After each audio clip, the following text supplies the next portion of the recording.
हम सबकी जिम्मेदारी बनती है आज के इस माहौल में कि हर हिंदुस्तानी की क्या जिम्मेदारी बनती है, वो क्या पैगाम दे।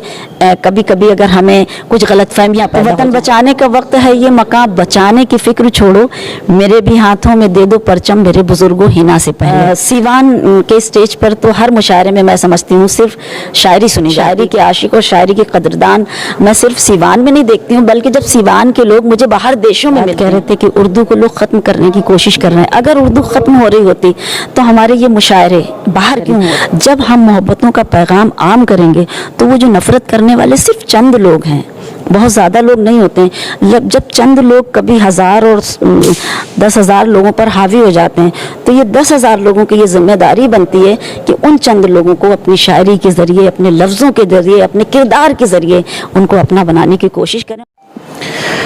नमस्कार, आदाब, न्यूज़ इंडिया तक देख रहे हैं आप। मेरा नाम फ़हीम खान है। मुशायरे में जाते होंगे तो सबीना अदीब का नाम तो आपने सुना ही होगा। जी हाँ, आज हमारे साथ खास बातचीत करने के लिए हैं। शेर व शायरी से ही शुरुआत करते हैं। मैम, बहुत बहुत स्वागत है आपका। एक शेर पहले सीवान वासियों के लिए। बहुत बहुत शुक्रिया आपका। कौन सा चैनल है? न्यूज़ इंडिया के ज़रिए से हमारी बात लोगों तक पहुंचेगी और मुझे भी अच्छा लगता है, क्योंकि देखिए अब बहुत सारे चैनल्स एक बात और शेयर करती हूँ, ये कर्ब है, ये दर्द है, ये पीड़ा है।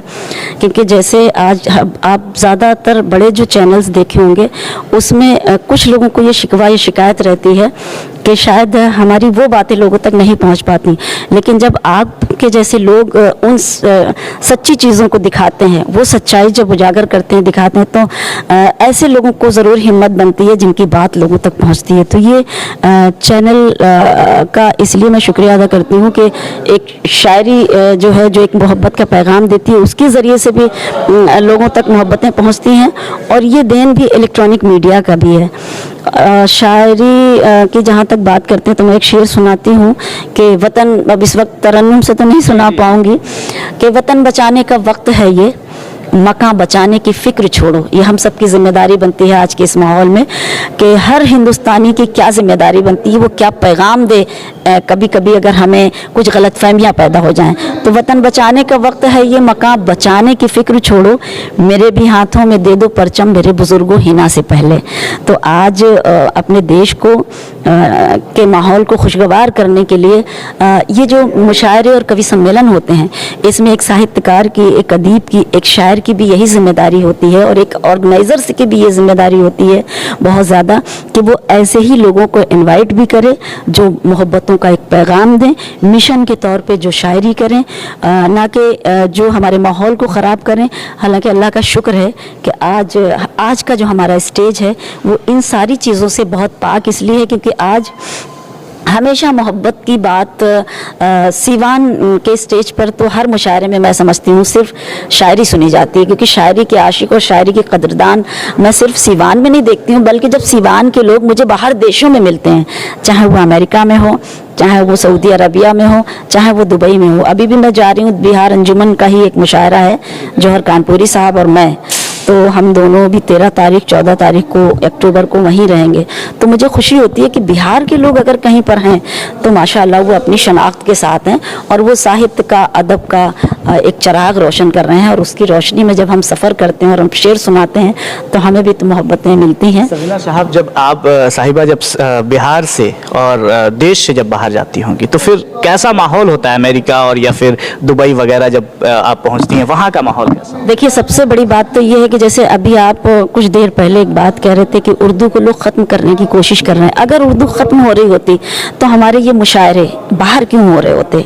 अमेरिका में तो इतने लोग उर्दू वाले नहीं भी हैं, लेकिन हैं वो हिंदुस्तानी, और वो जब उर्दू को ज़िंदा रखे हैं और हमारे देश के, हमारे हिंदुस्तान के लोग, कैसे मिट सकती है इतनी मोहब्बतों की ज़बान, कैसे ख़त्म हो सकती है जिस ज़बान में मैं समझती हूँ दिन भर में न जाने कितने लफ्ज़ हम ऐसे बोल लेते हैं।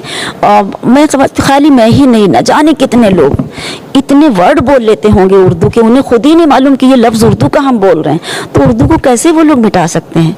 और जो लोग मिटाते हैं उनको, हमारी जिम्मेदारी उनके लिए ये बनती है कि हम अपनी उर्दू ज़बान के ज़रिए उनको मोहब्बत सिखाएं, क्योंकि ये ज़बान ही ऐसी है जो मोहब्बत सिखाती है।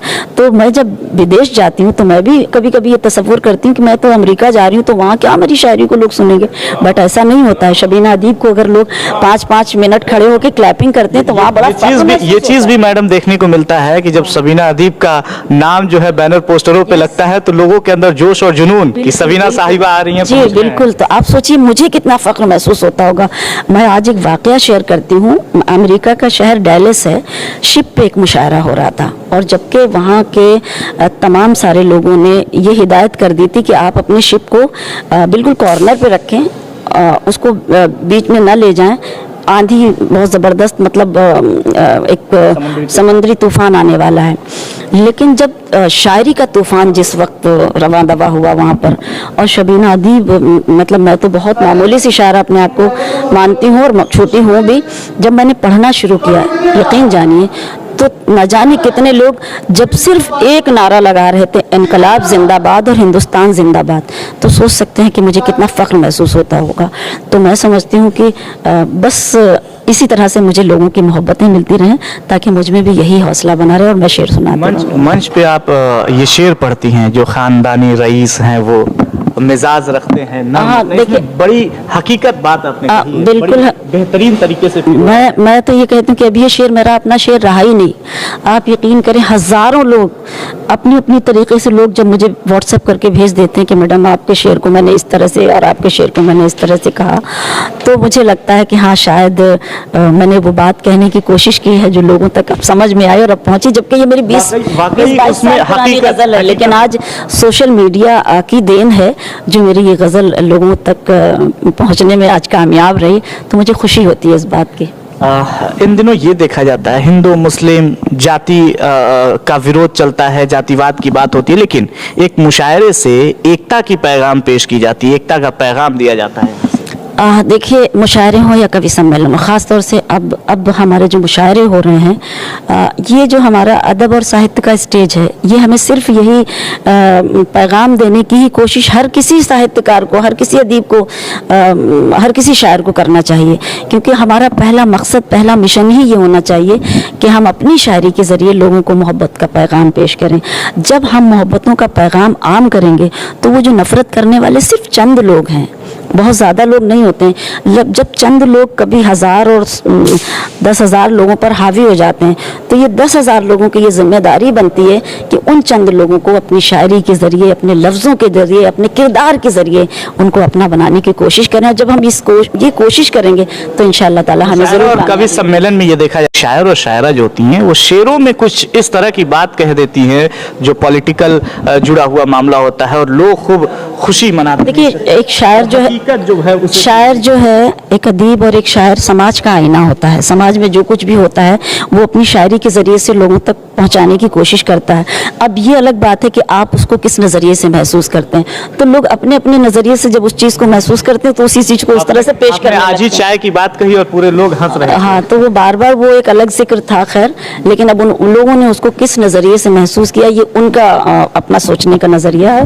क्योंकि मेरी कोशिश यही रहती है, और आपने कभी भी मेरे तमाम सारे चैनल्स पे जो मुशायरे सुने होंगे, तो मेरी कोशिश हमेशा ये रहती है कि हम एक मिशन के तौर पे शायरी पेश करें, और हमारा मिशन यही है कि हम मोहब्बतों को आम करें, जिससे हम नफ़रत करने वालों को ये सिखाएं कि हमारा स्टेज, हमारा उर्दू अदब, हमारा साहित्य हमें सिर्फ मोहब्बत करना सिखाता है। चलिए, बहुत बहुत शुक्रिया। हमारे साथ खास बातचीत कर रही थी सबीना अदीब साहिबा थी और इन्होंने बात अपनी रखी है। आपकी इस पे क्या कुछ प्रतिक्रिया है? सबीना अदीब वही हैं जो लगातार अब इंडिया से बाहर, यानी देश से बाहर भी, अमेरिका और दुबई में भी इनका मुशायरा होता है, और जब बैनर पे जब सबीना अदीब का नाम होता है तो लोग खूब जोशो जुनून के साथ उस मुशायरे में पहुंचते हैं और हज़ारों और लाखों की भीड़ बन जाती है।